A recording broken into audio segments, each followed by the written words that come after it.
Just whose side are you on? I'm on your side if you'll make room for me. Dinner will be on in a few minutes. I'm not hungry. Oh, now Betty, father, please. All right. For 6 years, America watched The Perfect Family every week. But in one episode from 1959, something slipped through that no one was supposed to see. Robert Young's hands were shaking. His words came out just a little too slow. The editors left it in because reshoots cost $25,000.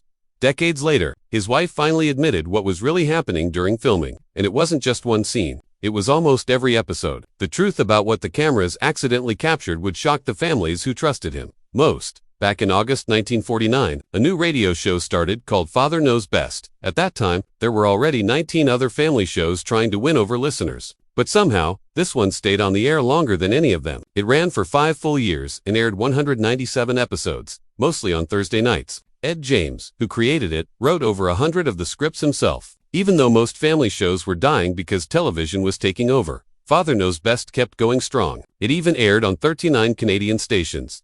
In 1951, it reached a rating of 13.4, the highest that season. Sponsors like Maxwell House Coffee and General Foods stuck with it, while others faded away. This show quietly laid the groundwork for something much bigger. In 1953, everything changed again when Robert Young, who played the father on the radio, joined with a producer named Eugene B. Rodney. They started their own company called Rodney Young Productions and made a plan to bring Father Knows Best to television. They partnered with Screen Gems and invested $40,000 just to build the Anderson family house set on stage 11 at Columbia Pictures. This set was designed in a way that allowed the cameras to move more freely, which wasn't common back then. Each episode cost $25,000 to make and was filmed on 35mm black and white film. They stayed ahead by always having 17 episodes ready before airing. Together, Robert Young and Eugene Rodney worked for 11 years, making 203 TV episodes and shaping what would become the standard for family shows. But the biggest surprise came when they changed the father character on radio. Jim Anderson was sharp, impatient, and even rude at times. He would often call his kids stupid and acted like a tired, angry husband. That kind of behavior was common for comedy fathers on radio back then. But when they moved to TV in 1954, everything changed. The new Jim Anderson became calm, kind, and smart. Critics even said he was the first intelligent father ever shown on TV. The difference was so big that it completely reversed the character's image. It showed how much America wanted strong, loving fathers on television after World War II. There was another hidden surprise, too. Before Jane Wyatt played the mother on TV, the radio version of Margaret Anderson had been voiced by Jean Vanderpil. Most people don't know that. Jean was also the voice of Wilma Flintstone. After the first actress, June Whitley, left the show, Jean stepped in and voiced the character for most of the 197 radio episodes. She only earned $250 per episode back then. Later, she was paid just $15,000 total for all her Wilma Flintstone work. Still, her voice helped shape 2 of the most well-known mothers on television, and very few people realized they were the same person. In May 1954, just months before the real show aired, there was a failed test version called Keep It in the Family. It aired on Ford Theater and had a completely different cast except for Robert Young. That version didn't work. The actors just didn't fit, and the family didn't feel real. Eugene Rodney rejected the cast and ordered a full search for new actors. Over 30 boys tried out for the role of Bud. The one who got it, Billy Gray, was chosen because he delivered funny lines in a totally serious way. When asked to read a line where Bud says, "What size screen, Dad?" After hearing about a girl who stole her aunt's TV money, every other actor tried to be funny. But Billy played it straight, and that's what the producers wanted. Lauren Chopin, who played Kathy, beat out 78 other girls. She didn't have acting experience, but that's exactly why they picked her. She felt real. Later, it came out that she was working 16-hour days on set with rehearsals Monday and Tuesday, filming Wednesday through Friday, and extra work on Saturdays when needed. She was only 8 years old. She had to study with a tutor in a tent between takes, and the pressure was high. At home, her life was much worse. She lived with an alcoholic mother and a father who abused her. While she played the perfect TV daughter, her real life was full of pain. Jane Wyatt, who played Margaret on TV, had a secret of her own. She had been blacklisted in Hollywood during the early 1950s.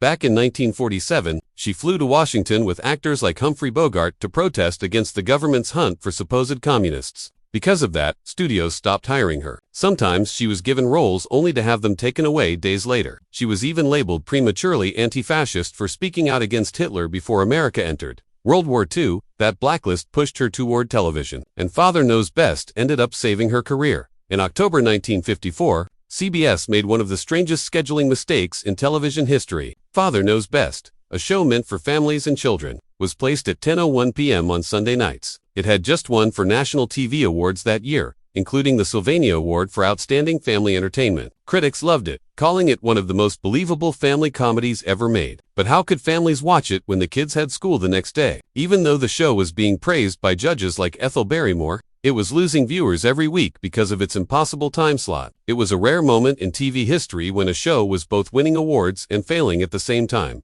Things turned worse when Kent Cigarettes, the show's main sponsor, canceled it after only 13 episodes. They had agreed to 26 but pulled out early because the ratings weren't high enough. It was shocking because critics were calling it the best family show on television. The irony was that a cigarette company hardly known for family values had decided to kill a show praised for wholesome morals. Yet the producers stayed optimistic. Newspapers reported that they believed the show's reputation was strong enough to attract a new sponsor. They were right. The cancellation triggered something television had never seen before. Fans started writing letters, thousands of them, to CBS, pleading for the show to return. These letters weren't short or simple. Families wrote about how Father Knows Best was the only show they could all watch together, how it taught lessons and made them feel connected. It was the first time viewers organized themselves to save a television show, proving that audiences had real power. So many letters arrived that NBC noticed and decided to bring the series back, making history by reviving a show purely because of public demand. By Scott Paper, company saw what CBS and Kent Cigarettes couldn't. They recognized the show's potential and moved quickly to save it. In March 1955, they struck a deal with NBC to take over sponsorship. They gave it a new home on Wednesday nights at 8:30 p.m., a perfect time for families to gather. It was a bold move that cost them $500,000, but it worked. NBC began production on 13 new episodes that made it, and the entire industry started talking about Scott Paper's brilliant gamble. By 1956, the gamble paid off. The show went from being canceled to reaching 19 million households. Within a year, Father Knows Best became one of the top 10 most watched shows in America. Even when NBC canceled it again in 1958, CBS immediately picked it up and the audience stayed loyal. Between 1960 and 1963, reruns continued to air on both CBS and ABC, proving that its family warmth still resonated. What began as a scheduling disaster turned into one of television's greatest comebacks. In 1954, millions of Americans sat together in front of black and white TVs to watch A Perfect Family. They laughed with the Andersons. They trusted Jim Anderson, the soft-spoken father who always knew what was right. The kitchen was bright, the living room warm, and the kids always learned a lesson by the end of the episode. It felt safe. It felt honest. But what no one saw was what really happened when the cameras stopped rolling. Behind those smiling faces were two people, Robert Young and Lauren Chapin, who were quietly falling apart. Robert Young played Jim Anderson for over 200 episodes. He wore a tie, gave wise advice, and always seemed calm. But the real Robert was drowning. His problems had started long before the show even began. By the 1940s, he was already drinking heavily to escape the pressure of Hollywood. At first, it was just to calm his nerves, but it soon took over his life. His depression started around 1946 and never really left him. During the entire run of Father Knows Best, while he acted like the most stable man in America, he was actually suffering in silence. He'd often drink before filming. He hid it well. Even the crew didn't know most of the time, but behind the scenes, his wife Betty saw everything. She had to stop him from embarrassing himself in public. Sometimes he came to work drunk. Sometimes he didn't come home at all. Still, he showed up and said his lines as if everything was fine. Lauren Chapin was just 8 when she got the role of Kitten Anderson. She beat out 250 other girls. She was small, bright-eyed, and had a sweet little voice that made people smile. She won 5 Junior Emmy Awards and appeared in 196 of the show's 203 episodes. But while America saw her as the perfect little girl, her real life was filled with horror. Her mother was an alcoholic who had tuberculosis and couldn't give her the love she needed. Her father was much worse. He started sexually abusing Lauren when she was just 2 years old. The abuse returned when she was 16, right when she was still acting on the show. A family friend had also abused her when she was younger. Every day she came to work to play the role of a happy child in a kind family, but she didn't even know what that meant. She later said she learned how families were supposed to act by reading the show's scripts. Her real home didn't have love. It had violence and fear. The kitchen set on the show was real. It cost $40,000 and had working appliances. The actors had coffee and sweet rolls there in the mornings. They stored lunches in the fridge like it was their actual home. Director Peter Tewksbury made them rehearse every small thing, spreading butter, flipping pages, setting the table until it looked completely natural, so it felt like a real family to the audience. But it was just a well-painted mask. While they shared coffee in that kitchen, Robert Young was hiding his drinking. and Lauren was coming from a home full of pain. On screen, everything was black and white. Off-screen, it was darker than anyone could imagine. By the time the show ended in 1962, Lauren was just 17, and everything fell apart quickly. She had been so closely tied to the character of Kitten that no one in Hollywood wanted to hire her again. She had no career, no income, no help. Her mother, the same one who let others hurt her, even sued her for her own earnings. At 18, Lauren started using marijuana and drinking. Then it got worse. She moved to heroin. In 1967, she was arrested in Los Angeles for check fraud. It wasn't just one bad choice, it was the beginning of 3 years spent bouncing between jail and psychiatric hospitals. She had no idea who she was anymore. She tried to survive, but addiction kept pulling her deeper. During this same time, Robert Young's problems kept growing, too. In 1966, he was arrested for drunk driving. The public started to see cracks in the perfect image. The headlines were hard to hide from. Betty, his wife, kept trying to hold things together. But it wasn't enough. For decades, Robert battled depression and addiction. He tried many times to get clean, but it didn't last. Sometimes he'd attend Alcoholics Anonymous meetings. Sometimes he'd check himself into hospitals, but the sadness kept returning. The guilt of pretending to be a happy man while feeling broken inside was too heavy. Lauren's nightmare didn't stop after jail. She was held in bondage by a heroin dealer who used her as a prostitute to pay for drugs. She became so desperate that she tried to cut off her left hand with a meat cleaver just to end the pain. The scars never went away. Her health kept getting worse. She got viral encephalitis and hepatitis. She nearly died. It was only after 6 months of lying in bed, barely alive, that she began to recover. Finally, in 1979, she went to Eagle's Nest Church in Los Angeles and gave her life to God. That moment saved her. Robert Young's turning point came much later. On January 12, 1991, at 7:45 in the morning, at his home in Westlake Village, 83-year-old Robert tried to end his life. He ran a hose from the car's exhaust into the passenger seat. He wanted the carbon monoxide to kill him quietly, but the car wouldn't start, so he called a tow truck.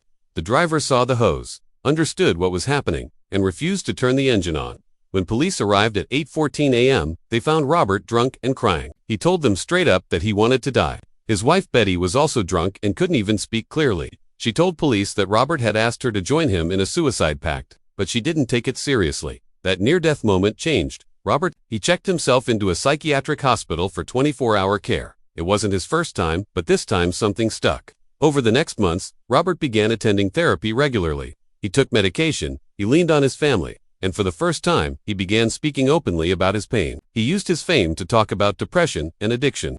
He encouraged others to ask for help. He even helped start the Robert Young Community Mental Health Center. It was his way of giving back and making sure no one else had to suffer quietly like he had. The saddest part of it all was that the man people trusted the most on television was the one suffering the most in real life. Robert Young played Jim Anderson like a man who had it all figured out, but inside he was drowning. Lauren Chapin played Kitten like a bright little angel, but inside she was breaking. The Anderson family was never real. It was a dream wrapped in lights and camera angles. And while the world watched a perfect family solve their problems in 30 minutes, the real people behind the smiles were fighting for their lives, sometimes losing, sometimes barely surviving, but never giving up. That was the real story behind Father Knows Best. While Robert Young was quietly breaking inside, and Lauren Chapin was falling from a childhood dream into a nightmare, Billy Gray was heading toward a very different kind of fall. The boy who played Bud Anderson, the clean-cut son America loved, was just trying to park his car one afternoon when a police officer came over and leaned into the window. The moment the window rolled down, the officer smelled it, that sharp, unmistakable scent of marijuana.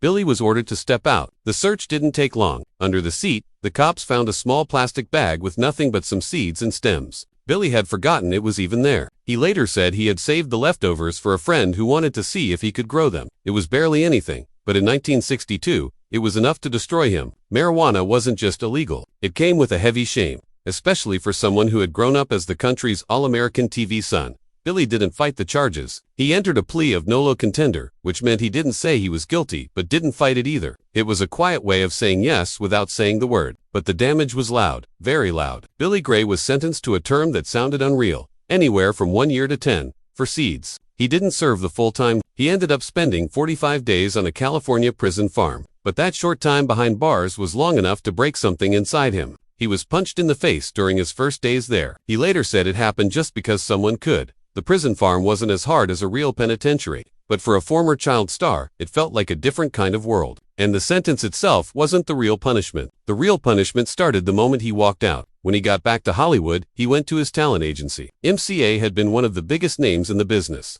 They told him straight to his face they could no longer represent him. They said it just like that. No soft words, no chance for a comeback. His all-American image had been wiped out in a single afternoon. Reporters didn't call him an actor anymore. They called him a dope fiend. The press took everything from him with just a few lines of ink. Billy later said he got a few acting jobs here and there, but nothing big. It was, as he put it, basically the end. While serving his sentence, Billy was given work duty on the prison farm. He handed out athletic gear to other inmates. Some of that gear had been donated years earlier by Robert Mitchum, the same.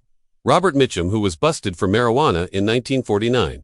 Mitchum had done 50 days of hard labor on the same grounds. Afterward, he had sent in workout bikes and gym gear to help future prisoners. And now, Billy Gray, another actor caught for the same plant, was handing out those very items. But Mitchum's career didn't suffer. In fact, it made him look like a rebel, a Hollywood outlaw. For Billy, the arrest destroyed him. The same crime, two actors, two completely different endings. But the strangest part came almost 10 years later. In 1971, film critic Leonard Maltin wrote a small note that would turn into a 27-year nightmare. He reviewed a film called Dusty and Sweets McGee and claimed that among the real drug addicts shown in the film was Billy Gray.